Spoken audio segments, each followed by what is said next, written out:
Alors, est-ce que tu peux un peu, tout d'abord, présenter un peu ton activité? Et puis après, on va démarrer. Donc, merci de nous avoir invités ici.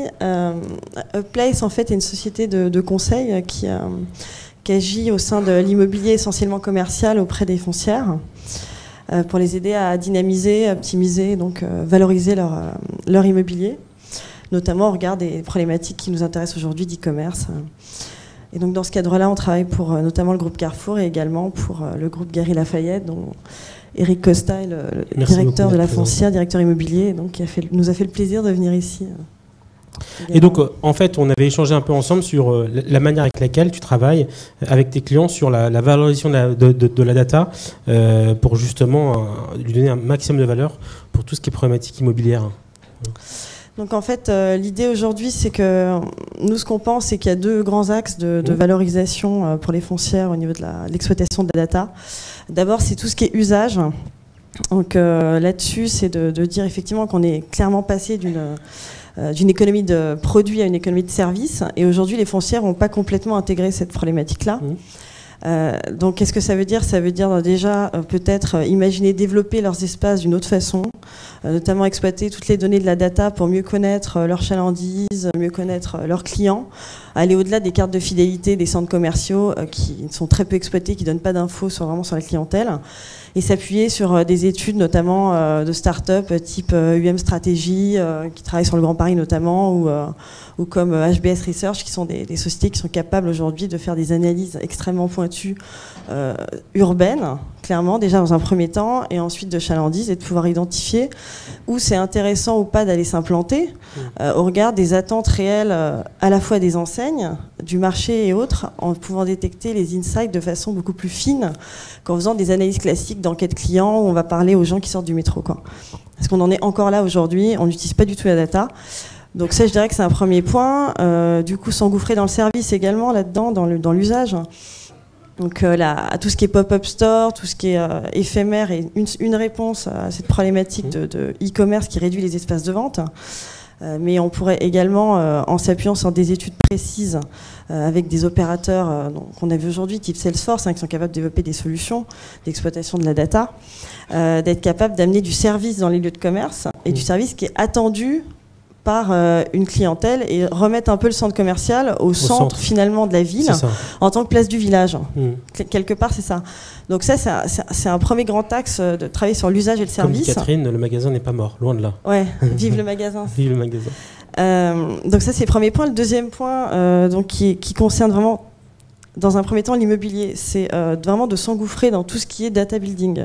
Donc data building, c'est d'abord d'utiliser les nouveaux outils qu'on a aujourd'hui de maquette numérique. Alors la maquette numérique, ça passe tout de suite pour le truc de technicien, etc. Pas du tout. La maquette numérique, c'est la modélisation des données du bâtiment qu'on appelle le BIM. Donc qu'on peut utiliser sur toute la chaîne de valeur d'expertise de l'immobilier, que ce soit en stratégie, en conception, en exploitation. Et notamment en exploitation, ça peut générer des nouvelles sources de revenus pour les foncières, de revente de data de façon beaucoup plus fine, de savoir qui et où, dans quel espace, comment les espaces sont utilisés, des retours sur l'exploitation des équipements et autres, donc la revente d'informations, et aussi de proposer des offres aux retailers qui soient full service sur leur exploitation d'actifs, par exemple sur tout le parc. On peut imaginer que sur tout le parc d'Unibail, par exemple, H&M et un board qui permettent de suivre en temps réel tous ces magasins, et tout ça est connecté directement avec ces plateformes d'avatar numérique finalement des actifs. Et à un moment donné de les connecter entre eux, et puis après on peut aussi découler sur tous les principes de smart grid, d'électricité verte et autres, qui permettent à partir de ces outils de BIM et de maquette numérique de faire aussi des économies d'exploitation. Voilà, donc il y a clairement effectivement un vrai business pour les foncières autour du BIM management, cette capacité avec d'abord à générer de la data en intégrant ces outils, et après proposer effectivement la commercialisation auprès des locataires, effectivement, des différents lieux qu'ils opèrent. Oui. Donc l'idée aujourd'hui, donc le conseil, c'est vraiment de s'engouffrer dans l'exploitation de la data, donc à la fois la data externe, on va dire, à un lieu, donc tout ce qu'on peut récupérer comme données auprès des clients, des enseignes et autres, qui est sur la toile en fait, qui est accessible. On peut savoir où sont les futurs investissements des communes, on peut savoir qui se développe, où, à quel moment. On a vraiment des infos qui sont très fines. Donc ça, c'est le premier point. Et donc effectivement, s'engouffrer dans tout ce qui est data building également et générer des nouvelles sources de revenus et effectivement innover, s'inspirer des écosystèmes de start-up à un moment donné et investir dans tout ça et aussi sur les points de vente. Je pense que Eric va... Voilà. Alors Eric, on est très heureux de vous avoir avec nous ce matin. On a une petite vidéo qui présente le groupe Galeries Lafayette. Si on peut baisser un peu la lumière. Voilà.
Donc Eric, on voit un groupe diversifié, historique, groupe français.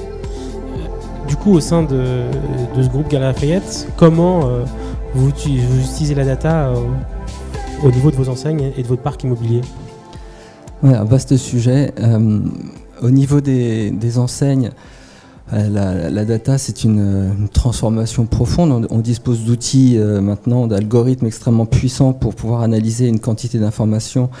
Et ça touche les fondamentaux du métier, c'est-à-dire qu'on peut travailler bien sûr sur le transport de marchandises, sur la logistique, l'approvisionnement des magasins, mais aussi la livraison des clients. On peut travailler sur l'offre et l'organisation de l'espace en magasin, le merchandising. On peut travailler évidemment sur la connaissance du client. Et ces outils en plus permettent aujourd'hui d'avoir non seulement des informations extrêmement précieuses pour optimiser, mais même pour avoir des outils, on peut avoir des outils prédictifs, on peut anticiper des besoins, et donc ça ouvre un champ d'opportunités totalement nouveau à déployer. Alors c'est un métier de spécialiste, il faut s'organiser pour, mais ça fait partie du plan de transformation, notamment pour le business model du grand magasin qui est engagé sur cette voie pour les années à venir. Donc on identifie des idées, par exemple comme des push non intrusifs, du retargeting monster. Il y a pas mal de choses possibles. Push non intrusif, déjà un concept en tant que tel. Non, nous effectivement on est très très prudent. On essaye sur le fait d'éviter cette forme d'intrusion et de sursollicitation. On en a déjà parlé. Pour nous, le digital, c'est le moyen d'offrir des services supplémentaires, de mieux répondre aux attentes ou aux aspirations des clients, mais avant tout, le changement principal pour nous, c'est que les formats qui étaient fondés sur la praticité sont physiques, j'entends, sont évidemment fortement concurrencés par les outils digitaux, et donc le magasin doit rester un lieu, une destination de loisirs, avec un shopping qui est devenu une activité de loisirs où qui est plus en plus événementialisé et personnalisé. Oui, et avec la capacité effectivement de s'adresser de manière plus personnelle aux clients par rapport à des campagnes qui pouvaient être plus générales, mais avant tout un lieu où on va éviter de dégrader, j'allais dire, l'expérience du client par une sursollicitation d'offres en magasin qui serait un petit peu potentiellement un risque d'être mal vécu. Donc on est assez prudent sur le sujet.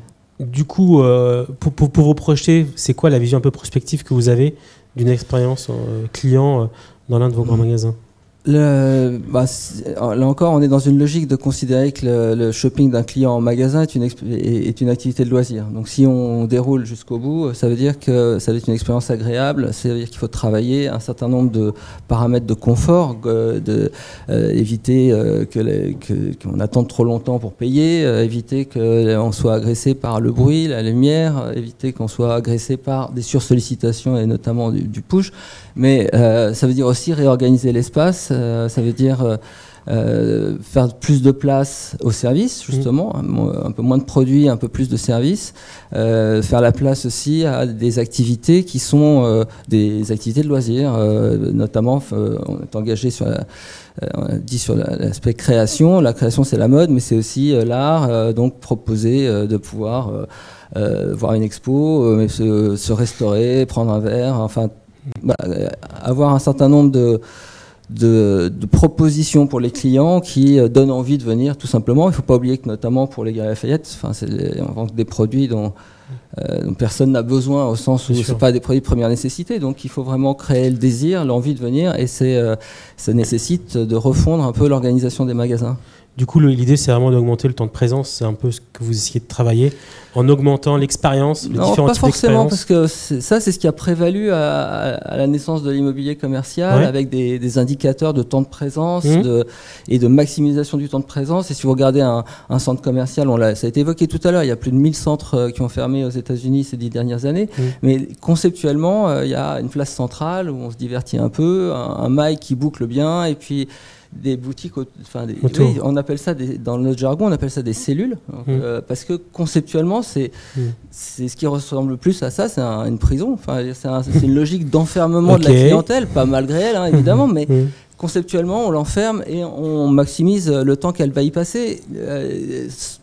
Cette nouvelle économie, c'est quand même Internet, on y va quand on veut, on en sort. Il y a la liberté, il y a aussi de la gratuité, parce que les grands sites sont accessibles gratuitement. Donc, le grand magasin de demain, c'est pas une logique de maximiser le temps, c'est maximiser le plaisir qu'on y a, l'expérience.